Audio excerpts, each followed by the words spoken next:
कहानी की शुरुआत होती है एक खतरनाक वायरस से जिसका असली नाम है इडियोसा डार्टेलम 7 या ID7, मगर सोशल मीडिया पर लोग इसे रेड आई वायरस कहते हैं। यह वायरस इंसान के दिमाग पर हमला करता है, तनाव वाले हार्मोन को बढ़ा देता है, दिमाग की नसों को ब्लॉक कर देता है और इंसान के अंदर के उस संतुलन को बिगाड़ देता है जो उसे गलत काम करने से रोकता है। आसान भाषा में कहें तो जो भी इंसान इस वायरस की चपेट में आता है वह अपनी सोचने समझने की ताकत खो बैठता है और जो मन में आए वही कर बैठता है। बिना सोचे समझे इस वायरस का पहला मामला सामने आया था आज से करीब 18 महीने पहले, जब नेविल रीड नाम के एक आदमी ने अपने सहकर्मी को बार बार चाकू से गोदकर मौत के घाट उतार दिया था। उसके बाद से दुनिया भर में 1000 से ज्यादा मामले सामने आ चुके हैं, मगर CDC यानी रोग नियंत्रण विभाग का दावा है कि वे इस वायरस को जल्दी ही काबू में कर लेंगे, क्वारंटीन के जरिए और साल खत्म होने से पहले देश को इस बीमारी से मुक्त कर देंगे। CDC का यह भी कहना है कि यह वायरस खुद किसी की जान नहीं लेता, मगर इससे पीड़ित लोग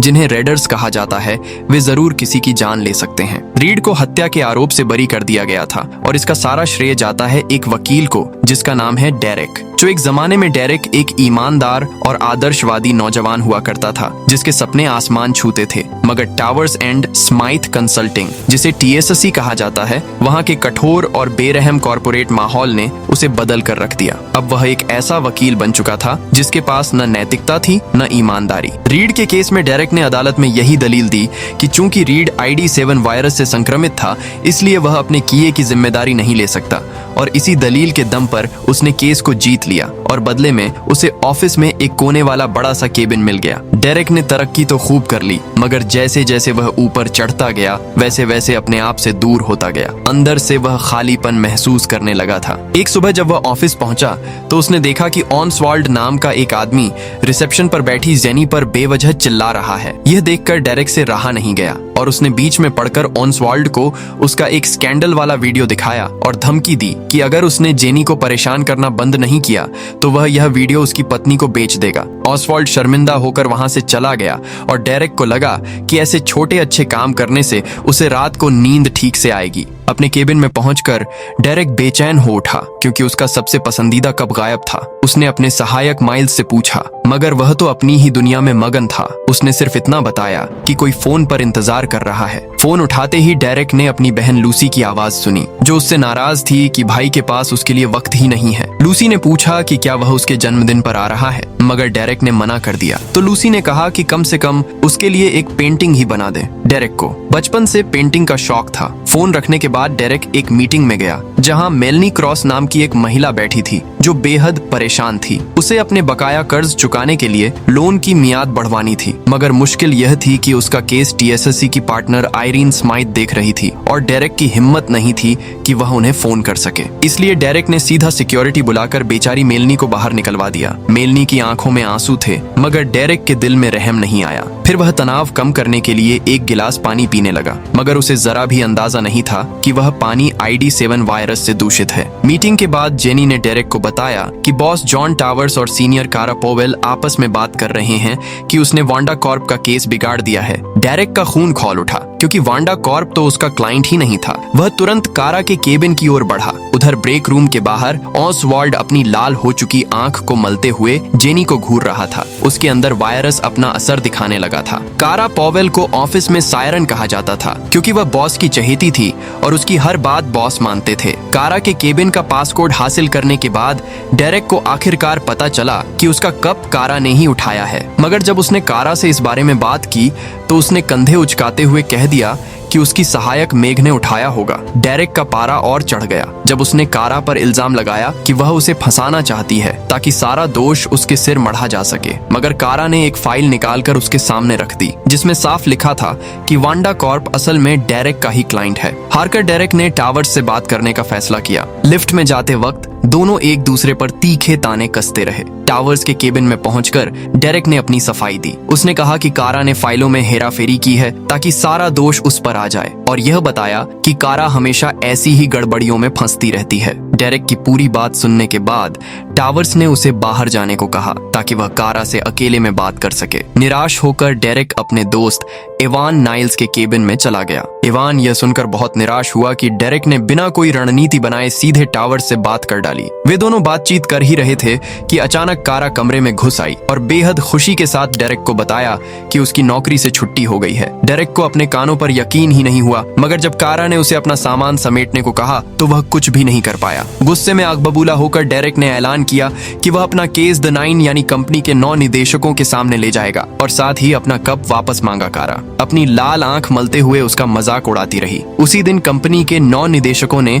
डेरेक की बर्खास्तगी पर मुहर लगा दी। फिर मानव संसाधन विभाग के मुखिया लेस्टर मैकगिल डेरेक से मिलने आए। लेस्टर ही कंपनी में लोगों को नौकरी से निकालने का काम करते थे। लेस्टर चाहता था कि डेरेक एक दस्तावेज पर दस्तखत कर दे जिसमें वह वांडा कॉर्प की पूरी जिम्मेदारी अपने सिर ले ले। बदले में उसे एक मोटी रकम देने का लालच भी दिया गया, मगर डेरेक ने अपनी आंख मलते हुए साफ इनकार कर दिया क्योंकि वह जानता था कि इससे उसका वकालत का लाइसेंस ही रद्द हो सकता है। लेस्टर को इसकी कोई परवाह नहीं थी। उसने सिक्योरिटी बुलाकर डेरेक को बाहर का रास्ता दिखाने का हुक्म दे दिया। तभी अचानक सीडीसी के अधिकारी और स्वाट टीम ऑफिस में दाखिल हुई और पूरी टीएससी की इमारत को क्वारंटीन घोषित कर दिया। डेरेक नीचे लॉबी में हो रही हलचल को बस देखता रह गया। ऊपर सीडीसी की मुख्य अधिकारी ने टावर्स को बताया कि उनके पैथोजन सूंघने वाले यंत्रों ने ऑफिस में ID7 वायरस का पता लगा लिया है। इसी वजह से उन्होंने इमारत के वेंटिलेशन सिस्टम में एक तटस्थ करने वाला रसायन छोड़ दिया है जो 8 घंटे में वायरस को खत्म कर देगा। टावर्स के चेहरे पर घबराहट देखकर अधिकारी ने उसे समझाया कि संक्रमित व्यक्ति के व्यवहार में बदलाव आएगा और मूड बार बार बदलेगा, मगर सबको शांत रहने की कोशिश करनी होगी। नीचे की मंजिल पर संक्रमित ऑसवाल्ड ने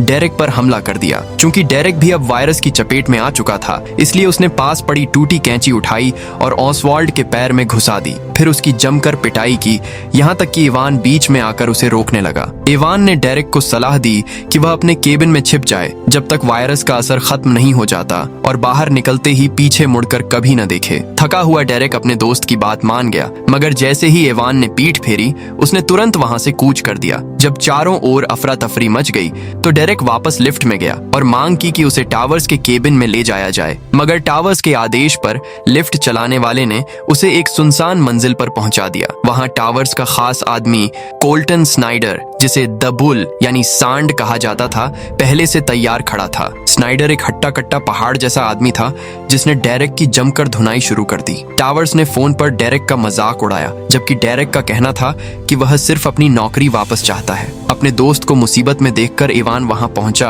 और टावर्स के दूसरे आदमियों पर टूट पड़ा, मगर बदकिस्मती से स्नाइडर ने गलती से उसे मार डाला। इवान को दीवार पर धक्का दिया गया, जहां एक निकली हुई कील में उसका सिर जा फंसा। उसकी आंखें खुली रह गईं। टावर्स ने बिना किसी अफसोस के स्नाइडर को बताया कि वह वायरस से संक्रमित है, इसीलिए उस पर कोई आरोप नहीं लगेगा। स्नाइडर ने इवान की मौत पर रोते डेरेक की ओर देखा और एक ही जोरदार मुक्के से उसे बेहोश कर दिया। जब डेरेक की आंख खुली तो उसने खुद को एक कमरे में पाया जहां गुस्से से भरी हुई मेलनी मौजूद थी। अब किस्मत ने पासे पलट दिए थे। दोनों के बीच मुक्कों और थूकने की लड़ाई शुरू हो गई। फिर डेरेक ने मेलनी को समझाया कि क्यों न वे मिलकर उन लोगों से बदला लें जिन्होंने उन दोनों के साथ नाइंसाफी की है। यह सुनकर मेलनी का गुस्सा शांत हो गया और वह तैयार हो गई। डेरेक ने अपनी समझदारी का परिचय देते हुए कमरे में पड़े टूटे फूटे फोनों को जोड़कर एक नया फोन तैयार किया और कंपनी के सीईओ फ्रैंक को फोन लगाया। उसने अपना नाम साफ किया और टावर्स के गैर कानूनी कारनामों और उसकी नाकामी की पूरी कहानी सुना दी। फ्रैंक इतना नाराज हुआ कि उसने टावर्स का बिल फाड़कर फेंक दिया। यह जानकर टावर्स आगबूला हो गया और अपने आदमियों को डेरेक को मार डालने का आदेश दे दिया।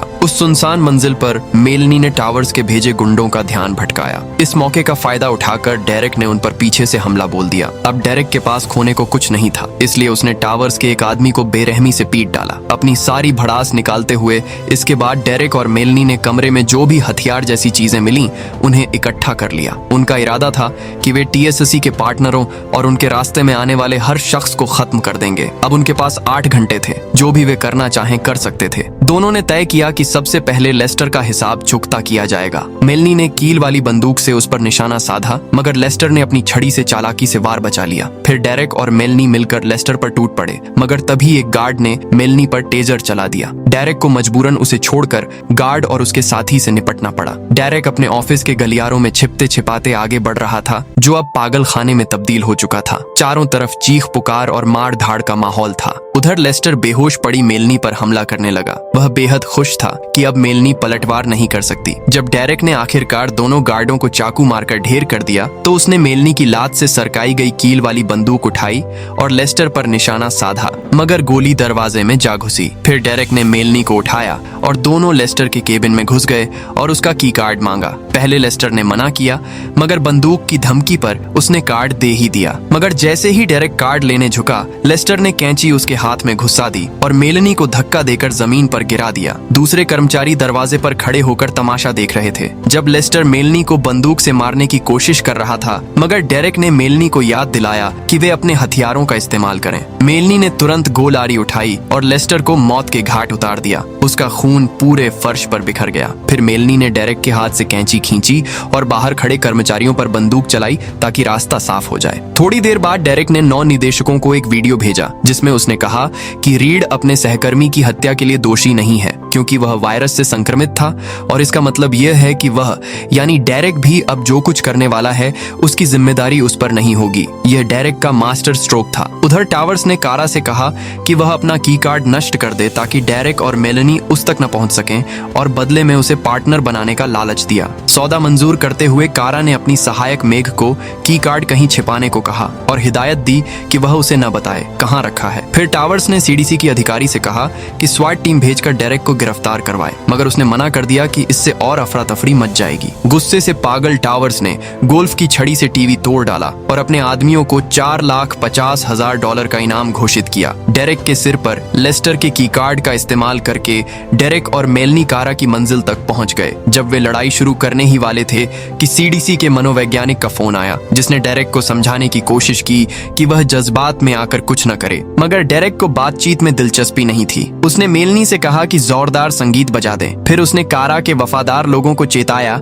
कि वे जो जुर्म करने वाले हैं उसकी सजा उन्हें नहीं भुगतनी पड़ेगी। उसने उन्हें भागने का मौका भी दिया, मगर एक भी कर्मचारी टस से मस नहीं हुआ। कारा को मारने की चाहत में डेरेक और मेलनी ने अपने औजारों और एक फायर एक्सटिंग्विशर तक का इस्तेमाल करते हुए कारा की फौज से जबरदस्त भिड़ंत की। कारा की पूरी टीम को निपटाने के बाद आखिरकार वे सायरन के केबिन तक जा पहुंचे और की कार्ड मांगा। डेरेक ने वही कैंची मेज पर रखी जो लेस्टर ने उसके हाथ में मारी थी, सोचकर कि शायद इससे कारा डर जाए, मगर कारा ने उल्टे डेरेक को भड़काते हुए उसका मनपसंद कप दीवार पर पटक कर तोड़ डाला और याद दिलाया कि वह अपना संयम न खोए, क्योंकि असली चीज अब भी उसी के पास है। घमंड में चूर कारा ने अपनी आज्ञाकारी सहायक मेघ को की कार्ड लाने का हुक्म दिया, मगर मेघ ने खुलासा किया कि उसने तो कार्ड पहले ही नष्ट कर दिया है। मेघ ने बेबाकी से बताया कि बॉसों को पहले से अंदाजा था कि कारा उन्हें धोखा देगी, इसलिए उन्होंने मेघ को तरक्की का वादा करके कार्ड तोड़वा दिया। दोनों एक दूसरे पर भड़क उठीं और गालियां देने लगीं। फिर मेघ ने डेरेक की लाई हुई कैंची उठाई और कारा को बार बार गोदना शुरू कर दिया। कारा को रास्ते से हटाने के बाद डेरेक ने टावर्स को एक और वीडियो भेजा, जिसमें दिखाया कि उन्होंने कारा की जीभ काट डाली है और टावर्स को चेतावनी दी कि वह उनसे खेल खेलना बंद कर दे। कुछ देर बाद डेरेक ने मेलनी को बताया कि उसका वह कप असल में उसकी बहन लूसी ने तब तोहफे में दिया था जब उसकी टीएसएससी में नौकरी लगी थी। फिर डेरेक ने मेलनी की कर्ज वाली फाइल देखी और बताया कि सिर्फ ऊपर वालों के एक दस्तखत से उसका सारा मसला हल हो सकता है। अपनी गलती का एहसास होने पर डेरेक ने मेलनी से माफी मांगी कि वह पहले उसकी मदद क्यों नहीं कर सका। मेलनी ने उसकी माफी कबूल कर ली। तभी डेरेक के पास टावर्स का एक वीडियो आया जिसमें वह बेशर्मी से एवान की लाश पर पेशाब कर रहा था। यह देखकर डेरेक फूट फूट कर रोने लगा। उसने मेलनी को बताया कि एवान के बच्चे हैं, मगर अब कुछ भी नहीं किया जा सकता। ताजादम होने के बाद डेरेक और मेलनी ने आईटी विभाग में काम करने वाले रे को ढूंढ निकाला, जिसने उनकी मदद की स्माइथ के कंप्यूटर को हैक करने में।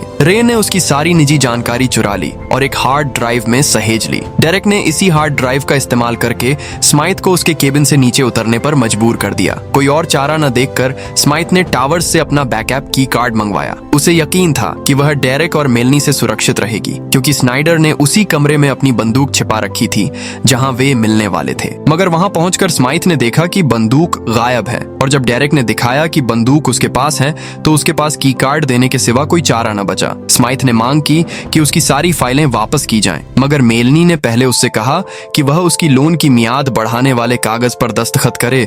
जब स्माइथ ने मना कर दिया तो मेलनी ने हार्ड ड्राइव वहीं चकनाचूर कर दी। गुस्से से लाल मेलनी ने डेरेक से कहा कि उसे 1 मिनट अकेला छोड़ दें ताकि वह स्माइथ की अच्छी खबर ले सके। डेरेक जैसे ही जाने को हुआ, स्नाइडर अचानक प्रकट हो गया। जब मेलनी स्माइथ से उलझी हुई थी तो डेरेक ने स्नाइडर का सामना किया, मगर स्नाइडर ने आसानी से डेरेक को धूल चटा दी। जब वह डेरेक पर गोली चलाने ही वाला था तो उसने सारी गोलियां दीवारों पर बेकार में चला डाली। फिर बंदूक फेंककर अपने पीतल के मुक्कों का इस्तेमाल करने का फैसला किया। कमजोर डेरेक ने फिर भी हिम्मत नहीं हारी और स्नाइडर के सीने के ऊपर पेचकस घुसा दिया, मगर वह इंसान था कि टस से मस ही नहीं हुआ। फिर स्नाइडर ने अपनी मिर्ची स्प्रे निकाली और डेरेक की आंखें जलाने का इरादा किया, मगर डेरेक ने मुंह खोलकर वह तेलीय तरल अपने मुंह में लिया और स्नाइडर की आंखों पर थूक दिया। फिर पेचकस उसकी कनपटी में घुसा दिया। दर्द से तड़पते हुए डेरेक तुरंत पानी ढूंढने भागा ताकि अपने जलते हुए मुंह को राहत दे सके। इस बीच स्माइथ ने मेलनी को बताया कि उसके की कार्ड के लिए एक पासकोड भी चाहिए। जब डेरेक कमरे में लौटा तो स्माइथ ने उसे शर्त रखी कि वह पासकोड तभी देगी जब डेरेक मेलनी को उसके हवाले कर दे। स्माइथ इस बात से नाराज थी कि मेलनी ने उसकी सारी मेहनत बर्बाद कर दी थी, और चूंकि क्वारंटीन खत्म होने ही वाला था, डेरेक ने मेलनी को बेहोश करके कुर्सी से बांधने का फैसला किया। जब मेलनी की आंख खुली तो वह बुरी तरह नाराज थी। उसके चेहरे पर मुस्कान ला दी। उसे डेरेक का प्लान समझ आ गया था। लिफ्ट में डेरेक भी मुस्कुराया जब स्माइथ ने पासकोड डाला और उसने स्माइथ को वे पेज दिखाए जो उसने मेलनी की कुर्सी से डीले कर दिए थे। जैसे ही लिफ्ट के दरवाजे बंद हुए, मेलनी कमरे से निकल आई और हथौड़े से स्माइथ पर टूट पड़ी। टावर्स के केबिन की ओर जाते हुए डेरेक खुद को मुक्के मारता रहा, ये सोचते हुए कि टावर्स ने उसे कितनी तकलीफें दी हैं, जैसे वह खुद को लड़ाई के लिए तैयार कर रहा हो। सबसे ऊपरी मंजिल पर टावर्स ने डेरेक को पार्टनरशिप का अनुबंध थमा दिया ताकि वह उसका पीछा करना बंद कर दे, मगर जब डेरेक ने इनकार किया तो 2 औरतों ने उस पर हमला कर दिया। डेरेक ने एक को मार डाला और दूसरी को काबू में कर लिया। तब जाकर टावर्स ने आखिरकार खुद उसका सामना करने का फैसला किया। टावर्स ने एक बार फिर अपनी खुराक ली और डेरेक का मजाक उड़ाया कि वह उससे लड़ने के लिए रिंच लाया है। दोनों के बीच जबरदस्त हाथापाई हुई और आखिरकार डेरेक ने अपने टूटे हुए कप के हैंडल का इस्तेमाल करके टावर्स को मुक्का जड़ा वही कप जो उसकी बहन ने दिया था अब उसका हथियार बन गया था। इस बार से टावर्स लड़खड़ा गया और डेरेक ने उसे काबू में कर लिया। आखिर में बोर्ड ने डेरेक को टावर्स को मारने की इजाजत दे दी। डेरेक ने एक आखिरी मुक्का जड़ा जिससे वह घमंडी आदमी रेलिंग के पार जा गिरा और मौत की नींद सो गया। अब जब टावर्स खत्म हो चुका था, डेरेक ने बेहद शांति से बाकी 8 निदेशकों को समझाया कि उसे उसकी नौकरी क्यों वापस मिलनी चाहिए। डेरेक ने टावर्स की जगह ले ली। दूसरी ओर टीएसएससी की इस घटना ने वायरस की वैक्सीन तैयार करने में काफी मदद की। हालांकि अभी इसे एफडीए की मंजूरी मिलनी बाकी थी। डेरेक ने अपने अनुबंध पर दस्तखत किए, मेलनी की लोन की मियाद बढ़ाने को मंजूरी दी और बेहद आराम से नौकरी से इस्तीफा दे दिया। उसने वह सब कुछ छोड़ दिया जिसके पीछे वह सालों से भागा था। जब क्वारंटीन खत्म हुआ तो डेरेक और मेलनी टीएसएससी की इमारत से बाहर निकले और बाद में दोनों ने मिलकर पेंटिंग की कक्षाएं भी लीं। वही पेंटिंग जो डेरेक का बचपन का अधूरा शौक थी। डेरेक का मानना था कि इंसान को अपनी कामयाबी का रास्ता खुद बनाना चाहिए, और जब वह यह सोच रहा था तभी पर्दे पर टावर्स की लाश जमीन से टकराते हुए दिखाई गई। अगर आपको ये कहानी अच्छी लगी हो तो जरूर बताइएगा और चैनल को सब्सक्राइब करना मत भूलिएगा। मिलते हैं अगली कहानी के साथ, तब तक के लिए अलविदा।